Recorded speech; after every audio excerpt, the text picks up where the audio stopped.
In today's video, I'll be showing you the Halsey's Lab Easter egg and how to do it yourself on solo.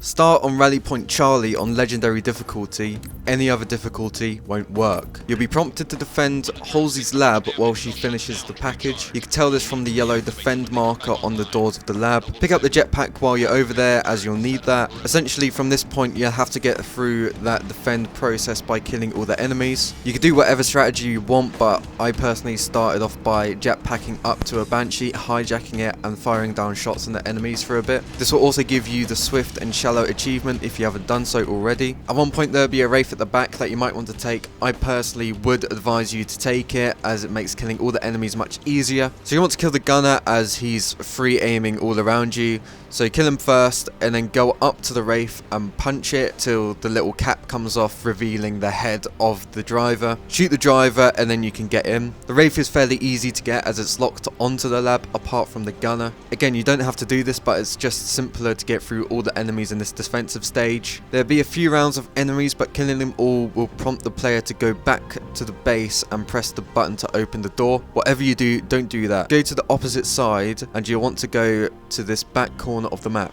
Essentially there's a button behind these pillars, which is where I'm running to now, but the catch is the whole area is out of bounds, so you get the countdown as well as some insta-kill zones. So follow this route on the way in. This is personally my preferred route to take out of many that I've taken. So when pressing the button, this would leave you roughly around 4 seconds to jetpack up instantly to take you up to the top left, where you essentially escaped that out of bounds area, and will stop the countdown and won't kill you. Fortunately, I caught this corner where it was inbounds and stopped the countdown, so you could go there as well. I did try a few different methods, but this one definitely worked the best for me.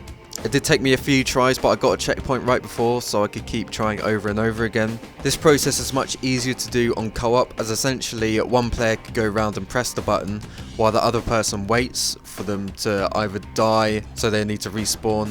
But if they got the button, literally they could just die at the spot where they got it and then respawn back to the person, and it still counts. So you want your Wraith back again, as you need it to kill some more enemies, but drive back up to the doors that you were defending. But there's a door off to the right, which is now unlocked because you pressed the switch, but also it spawns a load of sword elites. So essentially with the Wraith you'll want to take them out as well, but because I had a Wraith it was so easy to take down these sword elites. So when doing so, go off to the right where there's a door and you hook round, and then you go into this little room for a bit.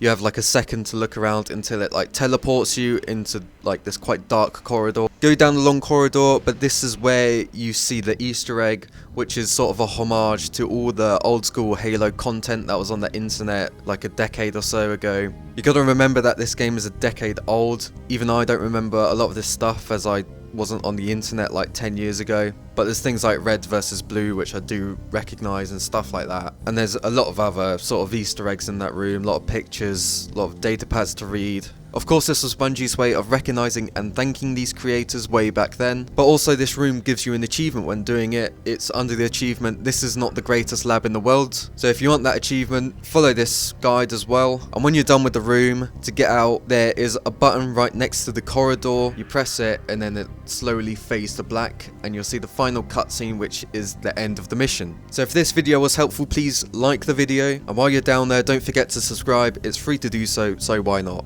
It helps me and the channel out greatly. See you on the next video.